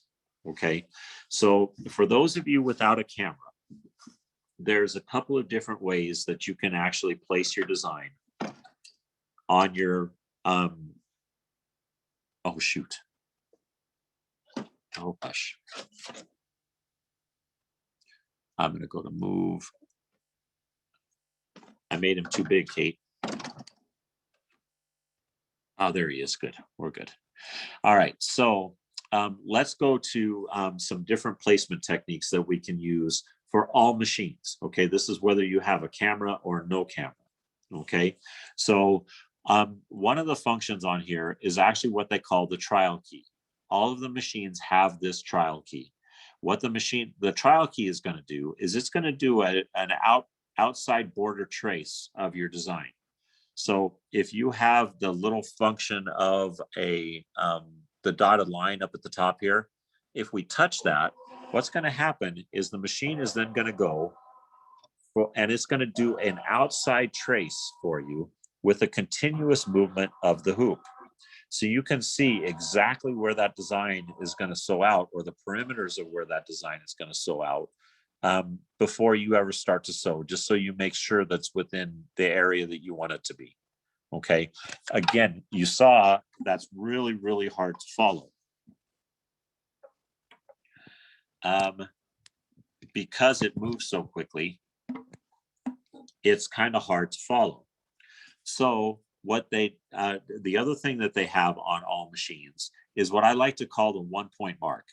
That's a term that I made up. You probably won't find it in your manual, but what the 1 point mark is it's going to allow you, and it's usually a little picture with a needle with a little plus mark on it.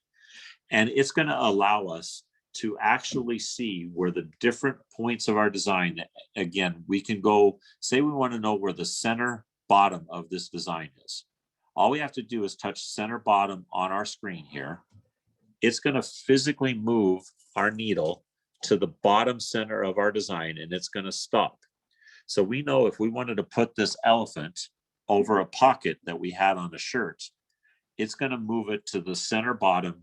You're going to be able to see with your needle position exactly where that pocket lines up. And you're going to know, okay, that's the center of the design. It's the center of my pocket. Life is good. So it's going to stop there. Okay. You're also on this screen. You can actually do that with any portion of the design. We can go to the bottom right corner by touching that button, and it'll go and it'll stop in the bottom right corner. Top center, if you wanted to go to the top center, we just touch that button and it goes and it stops in the top center. We can also go to first needle position. So again, by touching that button, it's going to show you. Oh, I lied. You know what? That's going to be the bottom right or bottom left corner of the design. So it just shows you, again, the outside parameters of your design. Okay, so again, that if you don't have the camera function, that is the part or the easiest, most visual way that I can show you to make sure that your design is aligned the right way on your fabric. Okay, so you've got the choice of your trial key or that 1 point mark like I was telling you about. Okay, so so now let's move on to some of the more advanced techniques that we have on our placement. Again, when you touch that layout button on the Solaris, or if you move into your placement screen on the Destiny or any of the other machines, we actually have some more editing functions within them. We can actually still move the design. When we move the design now, we actually will move the whole design, the design as a whole, because it's combined the whole thing. And again, we can go to center, we can do whatever we want. You can also rotate the design. Again, if you've hooped your fabric a little crooked or you want that on an angle, we have the same rotation capability that we have on the machine. This one is called for those of you with the camera, it's called the positioning sticker or the snowman. We affectionately call it the snowman. So, and again, it's going to ask you to put a snowman sticker down. The camera is going to go out and find it, and it's going to move your design and rotate it based on the circles on your positioning sticker. This is an outdated way of actually aligning your designs for those of you with the camera, in my opinion. Some of you still use it, and more power to you, but there's some better ways that you're going to actually be able to do your designs. And I'm going to show you one of those now.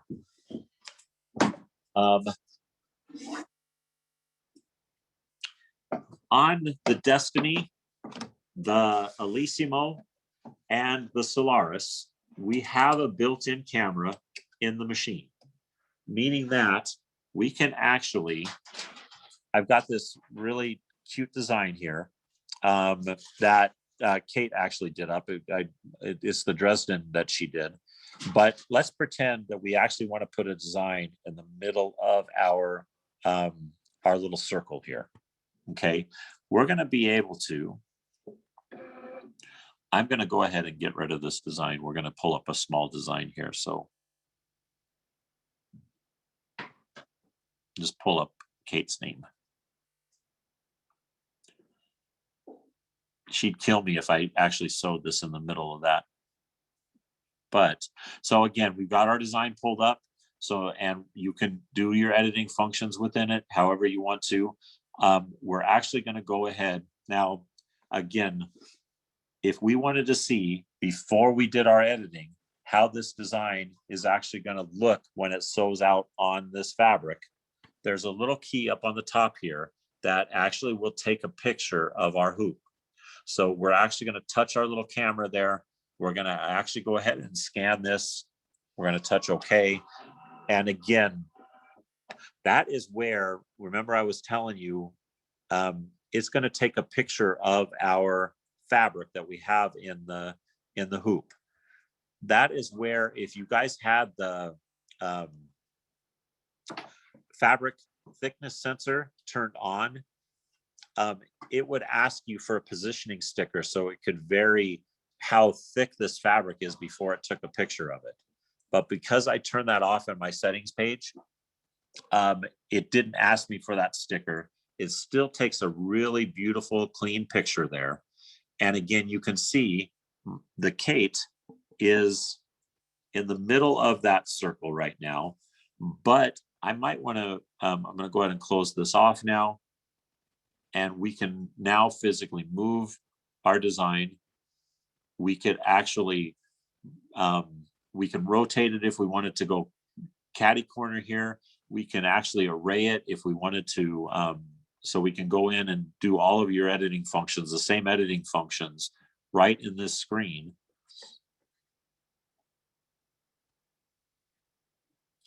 So we can make sure that we get this placed exactly the way we want to before we even go into the placement screen. Again, we're actually combining our editing and our placement by doing this particular technique. Okay, that picture is going to stick with us when we go into placement. It's still going to be up on our screen. So again, you can see exactly how that's going to sew out before and get a really good visual of how it's going to look before you ever touch a button. Okay, so again, that is by far my favorite way. And that camera is in the edit screen up on the top, or it's in the placement screen up in sort of in the middle, right under or right above the layout screen there. Okay, so again, you can get a really nice visual of how that's going to sew out. It takes a really beautiful picture with that camera, and you're going to be able to see exactly how that's going to sew out. Okay, now for those of you with the Meridian and the Altair, they've got the new technology where they've taken the camera out of the machine and put it into your phone. And at the end of the class, as long as I have time, I'm going to show you how that works for you Altair and Meridian owners. Okay, so another button that I wanted to focus on here is our little hoop button at the top, where we can actually get a good idea of how that's going to look in our hoop. In our this is the 10x16 hoop. We can change to the different hoop sizes here. You've got the 10x10. So again, you can see exactly how the design is going to look in the different hoop sizes on this screen. So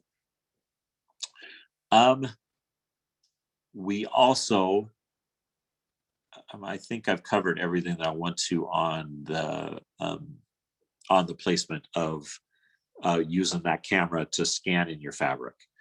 So the other portion that I wanted to show you is how to use the projector on the Solaris. And then we'll cover some of these other functions here real quick.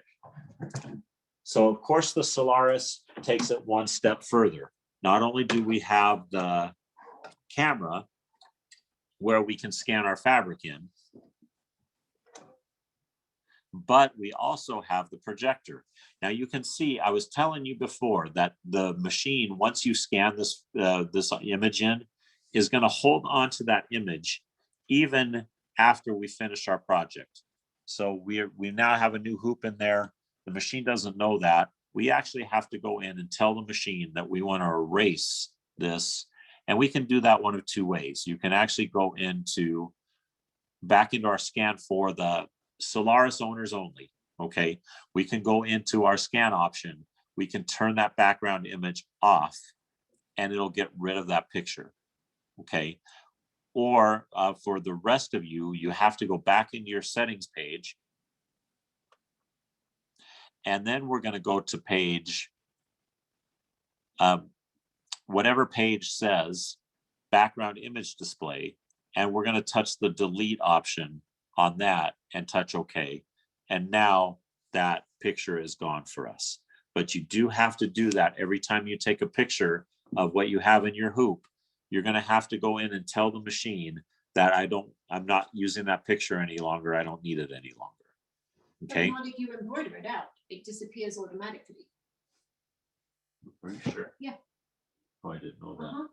Okay. So if you actually do the embroidery, it knows it was a one-time Photoshop and it disappears automatically. Ah, that's But good. Yeah. I didn't realize that. If you scan it in and you decide you're not using it, then you have to manually go in and delete it. Okay, good. I didn't realize that. I thought that you had to do that every time or it just held on to it, even if you turn the machine off. Nope. Nope. Okay. Okay, good. So let's talk about the projector now. So again, this is on Solaris owners only, but you've got a little funnel that you have up at the top here. That again is a projection feature for our Solaris. And so again, what it does is it'll actually turn a camera on that will project the design down onto our fabric that we're going to actually sew out. Okay, so again, it's real size. If we wanted to take that design and we wanted to move it to the top, the way you're going to move the camera is you're just going to take your finger and you're going to move that button and you're going to go to the top or to wherever you want that red box. So again, it's going to give you perfect placement. And then we can actually take the design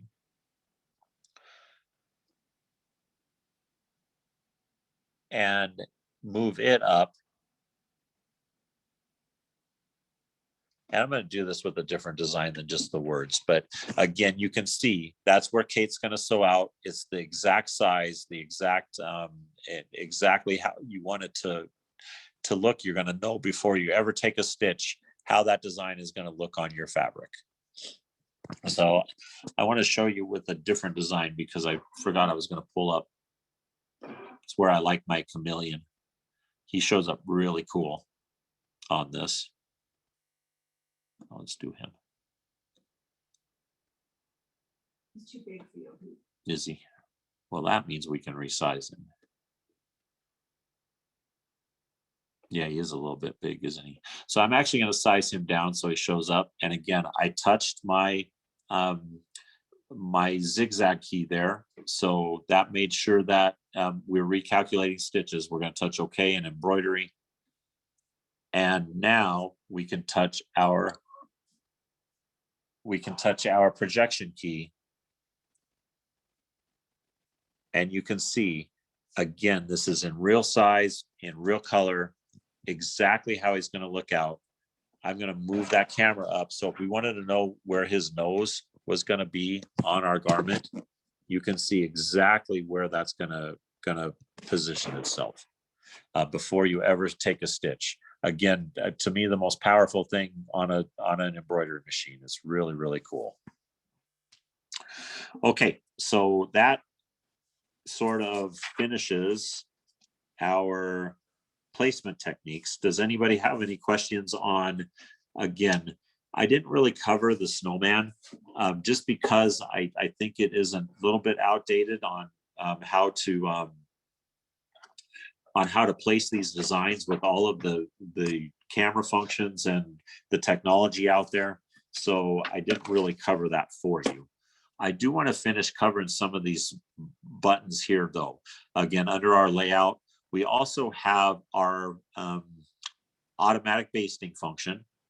So we touch that button and it's automatically going to put that basting stitch. Remember, in our settings page, you can control how far away from the design you want that basting stitch to be.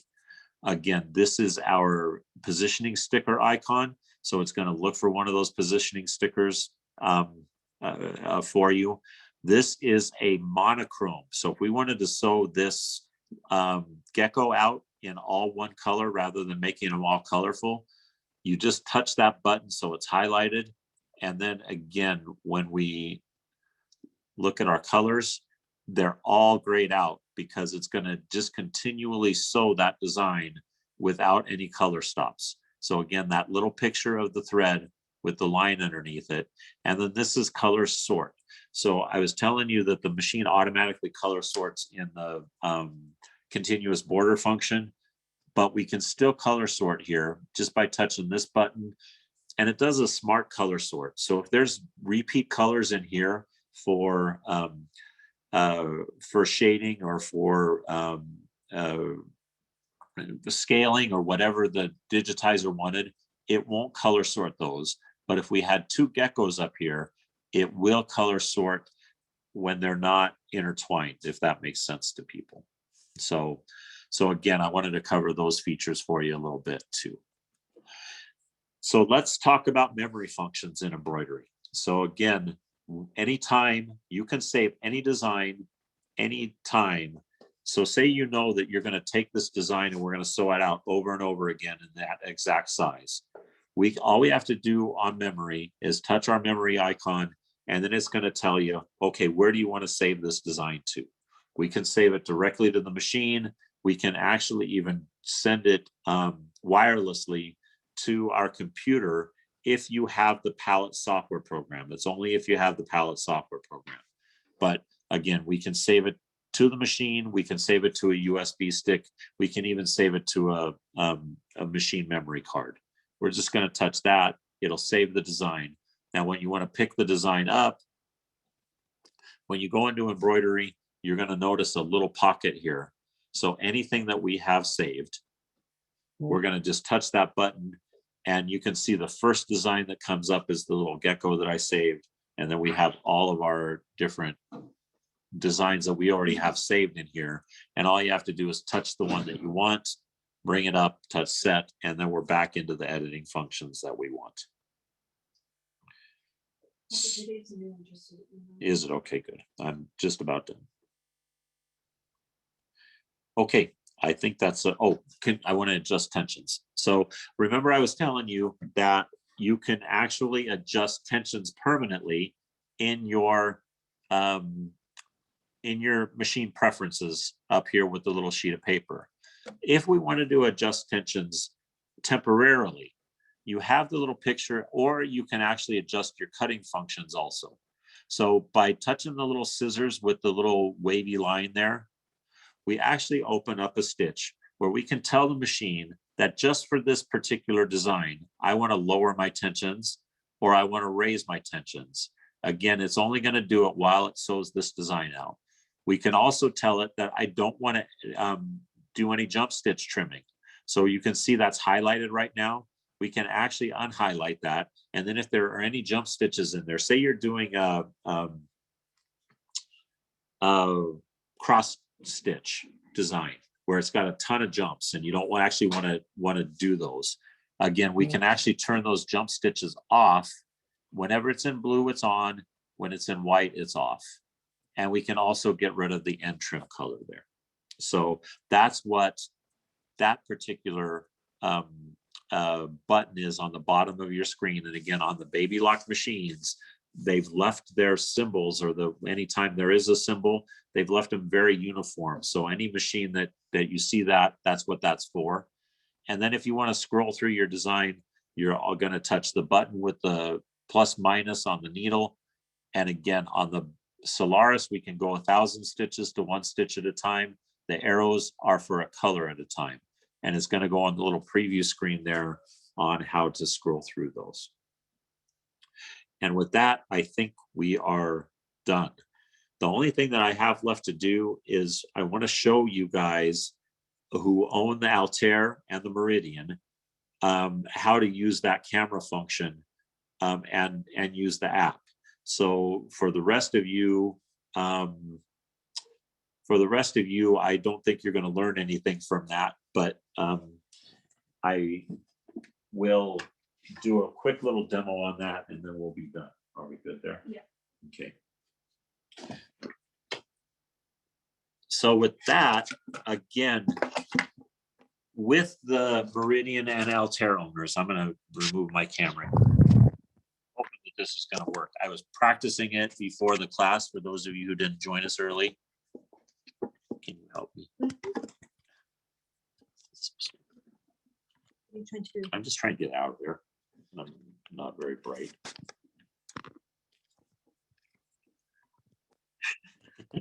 I guess nor am I. I got it. All right. Sorry for. So I am going to share my phone, my screen phone now. So we're going to try this.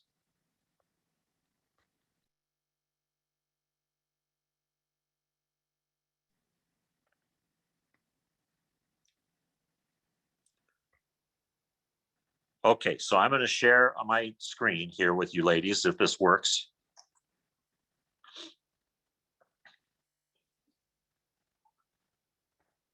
We can see your face. You can, huh? Mhm. All right, how are we? You're sharing your screen, so that's a good thing. Yep. All right, so I'm going to find the app. So again, the app is the little IQ Designer positioning app on the bottom of our screen here. So we're going to go in there. And again, it's asking me, okay, what do we want to do here? We can either do this with the IQ Designer or we can do it with our embroidery. All I want to do is take a picture of what's in my frame. So we're doing the same thing that we did with the scanning, only we're doing it with a picture. I'm going to touch the photo. Oh, shoot.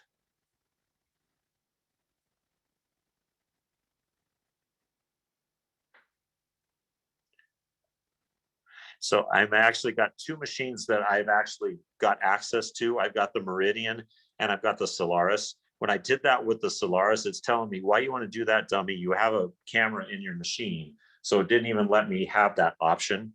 But with the Meridian, it comes up with a picture like this. And all I do is hold my camera up above my design for 3 seconds. And the picture of it shows up on the screen. Now, I'm going to then touch my send to machine here. And it's sending it over. Oh, nope, I've got to go back. Hold on, hold please. Where's Zoom?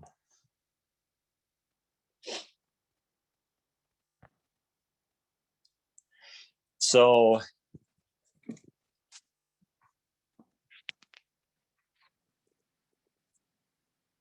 are we back? Yay, we're back. So it's asking me on the screen, the image was sent from the mobile app, update. I'm going to touch OK.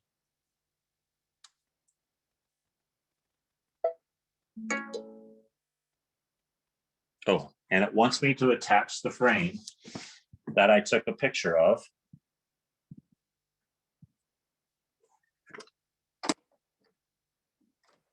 Now, again, as long as your machine is on the same wireless network as your sewing machine, or excuse me, as your machine is on the same wireless network as your phone or whatever you're using, it's going to automatically, and you can see what happens.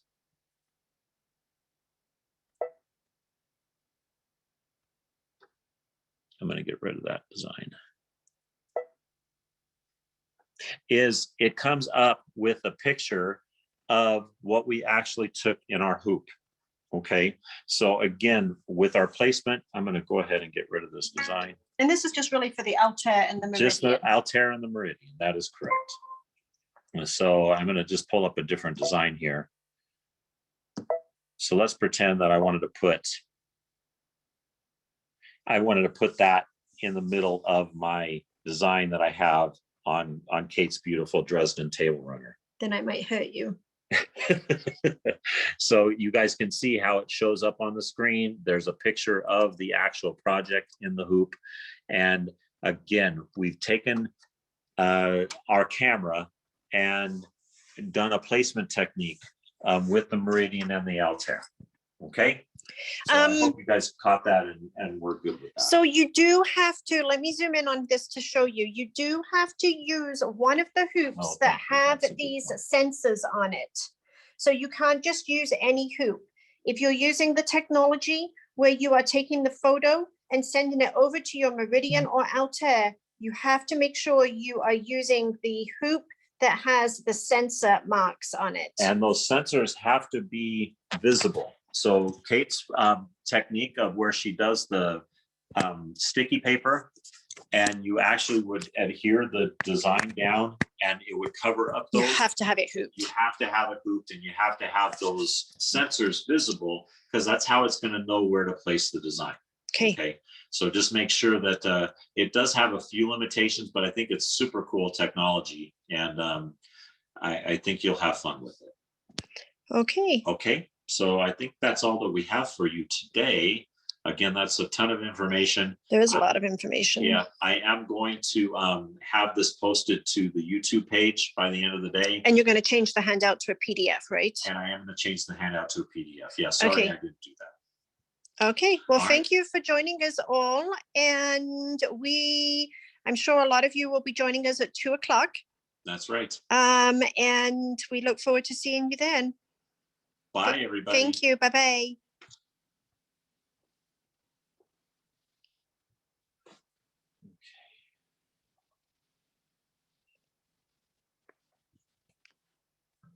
See how